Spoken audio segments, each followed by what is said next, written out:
Жогорку кеңештин 7-чакырылышы парламент Кыргыз тарыхында тарых жараттык деп айтсам жаңылышпаймын. Бүгүн Жогорку кеңештин депутаттары өзүн өзү таркатуу боюнча чечим кабыл алып мөөнөтүнөн мурда тарашты. Ага президентти жана Жогорку кеңештин депутаттарын шайлоо удаа болушу боюнча жаңы мыйзам башкы себептеринин бири катары белгиленген. Мындай сунуш 32 эл өкүлү тарабынан демилгеленип, ага бүгүнкү жыйынга катышкан 89 депутаттын ичинен 84-ü макул болсо, эч ким каршы добуш берген жок. Урматтуу депутаттар, анда аталган токтом долбоорун добушка коем, добуш бериңиздер. Макул 84, каршы жок, бары 84 катталды 89. Урматтуу депутаттар, аталган токтом долбоору жактырылды. Ал эми парламент төрагасы Жогорку кеңештин кийинки чакырылышынын депутаттары шайланганга чейин бардык ыйгарым укуктар сактала турганын, кандайдыр бир маселе жаралса ал кезексиз жыйынга жыйыла аларын эскертти. Мөөнөтүнөн мурда өтүүчү алдыдагы шайлоо 30 ноябрга белгиленерин кошумчалады. Соңку азыркы аракеттеги баш мыйзамга ылайык мамлекет башчысында андай укуктар каралган эмес парламентти таратууга. Андыктан бул чечим бүгүнкү парламенттин ички өз чечими болду. Мен коомчулукка дагы, кадырлуу калайыкка да ачык айта алам. Биздин бул чечимибизге, биздин бул кадамыбызга эч кандай сырткы күчтөр, президент жанын администрациясы, министрлер кабинети же башка бир укук коргоо органдары аралашкан жок. Эмки шайлоо буйруса бардыгы процедуралардын негизинде алып карай турган болсок 30 ноябрга белгиленет. Аны улай Нурланбек Тургунбек уулу учурда айрым депутаттар тарабынан президенттин, генералдын же Жогорку кеңештин төрагасынын батасын алыптыр деген имиштер чыгып жатканын билдирди. Шайлоого карата президенттен же УКМК төрагасынан бата алуу сүрөмөлөө болбой турганын айтып, бул жолку шайлоо таза өткөрүлүп, добуш сатып алгандар катуу жазага тартылаарын кошумчалады. Урматтуу депутаттар, ошондой добуш берүүдө, добуш сатып алуу, ар кандай мыйзамдан сырт аракеттер болсо катуу жазаланат, жазага кириптер болот. Анан дагы маанилүү маселе. Мына азыр айтып атышат, президенттин батасын алыптыр, генералдын батасын алыптыр, төраганын батасын алыптыр деп ушундай сөздөр болот. Бул сөздөрдүн баары калп жалган. Президент да эч кимге бата бербейт, төрага да бербейт, урматтуу генералыбыз да бербейт. Батаны эл берет.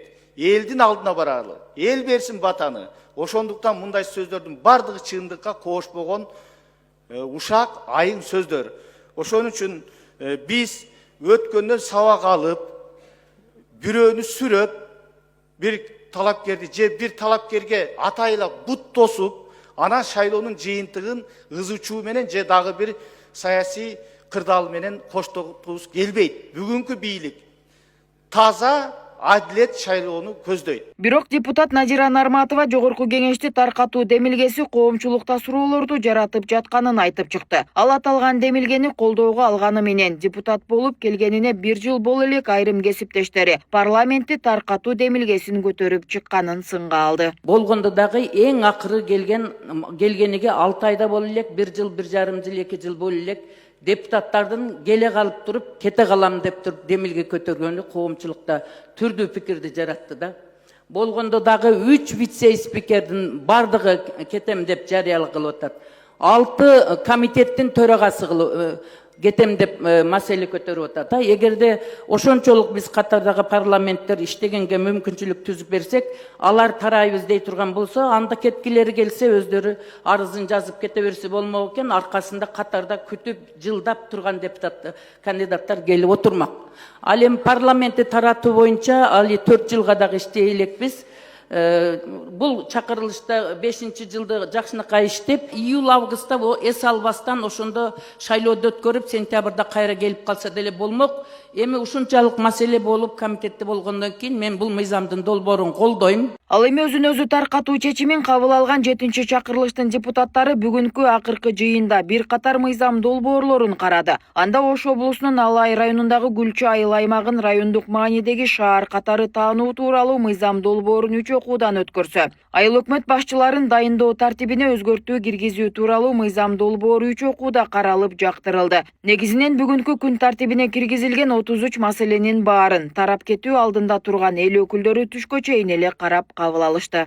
Макул 79, каршы жок, баары 79, катталды 88. Урматтуу депутаттар, аталган токтом долбоору жактырылды. Урматтуу депутаттар, күн тартибиндеги соңку маселе.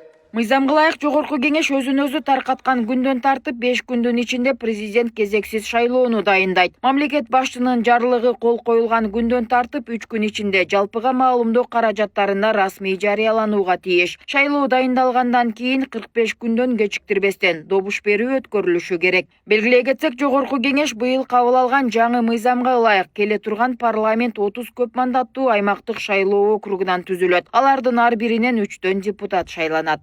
Жакшылыкта, ийгиликтин үстүндө көрүшөйлү. Бар болуңуздар, рахмат. Нурзат Көчүмкулова, Майрамбек Абдибилал уулу, регион Бишкек.